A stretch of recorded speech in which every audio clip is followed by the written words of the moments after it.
எல்லோருக்கும் வணக்கம். என் பேர் சுதக்ஷினி.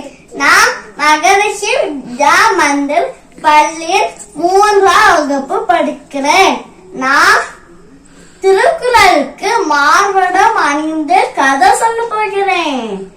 ஏண்டா பேரண்டி எழுகிற? ஓ, நண்பன் ஏமாத்துட்டானா? சரி, கவலைப்படாத. ஒரு நண்பன் எப்படி இருக்க வேண்டும் அப்பவே வள்ளுவர் சொல்லி இருக்கிறார். சரி இரு, நான் ஒரு குறள் சொல்றேன் கேள். உடுக்கை இழந்தவன் கை போல ஆங்க இடுக்கன் களைவதாம் நட்பு. எனக்கு என்ன புரியலையா? இரு, நான் ஒரு கதை சொல்றேன் கேள். ஒரு காட்டுல ஒரு சிங்கராஜா தோன்றிட்டு இருந்தாங்களா. சிங்கராஜா மேல எலி வந்து விளையாண்டுட்டு இருந்துச்சா சறுக்கு சறுக்கு.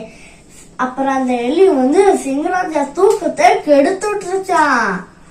சிங்கராஜா எந்திரிச்சு, எலி நான் உன்னை சாப்பிட போறேன். சிங்கராஜா சாப்பிடாதீங்க, நீங்க வந்து அந்த நண்பனா எடுத்துக்கோங்க சொல்லிச்சான். அதுக்கே கூட யாருமே நண்பனை எடுத்துக்கல, நீ தான் நண்பனை எடுத்துக்கணும்னு சொல்லி சிங்கராஜா அந்த எலிய போன்னு சொல்லி அனுப்பிட்டாங்களாம். ஒரு நாள் சிங்கராஜா ஒரு வலையில மாட்டிக்கிட்டாங்களாம். அந்த எலி அந்த வலைய வந்துட்டு என்ன அங்கிருந்து காப்பாத்து காப்பாத்துன்னு சத்தம் கேக்குதுன்னு பார்த்தா நம்ம நண்பன் சிங்கராஜா ஆபத்துல இருக்காங்கன்னு சொல்லி உடனே போய் சிங்கராஜா மேல விழுந்த வலைய கடிச்சு விட்டுருச்சான். அப்புறம் சிங்கராஜாவும் அந்த எலிய காப்பாத்திருச்சான்.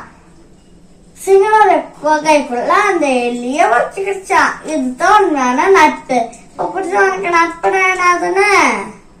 பலர் முன்னே ஆடை நழுவும் போது உடனே சென்று கை உதவி போல, நண்பனுக்கு துன்பம் வரும்போது உடனே சென்று உதவி செய்வதே நட்பு. நன்றி.